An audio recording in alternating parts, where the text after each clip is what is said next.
تبلیغ کو تبلیغ والوں کے پروگرام سے مت دیکھو، بلکہ اس دعوت تبلیغ کو حضور اکرم صلی اللہ علیہ وسلم کے ضابطۂ تربیت کے اعتبار سے دیکھو۔ ثمامہ ابن اسال نے کہا کہ آپ مجھے قتل کر دیں یا مال لے کے مجھے چھوڑ دیں، میں اسلام قبول نہیں کروں گا۔ حضور اکرم صلی اللہ علیہ وسلم نے فرمایا ثمامہ کو ابھی مسیح کے ماحول میں اور رکھو، ابھی یہ تیار نہیں ہوا۔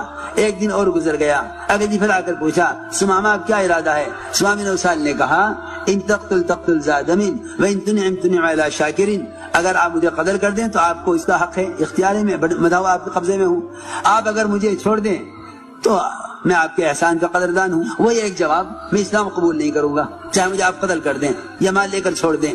آپ نے کہا ابھی اس کو رہنے دو مسجد کے ماحول میں۔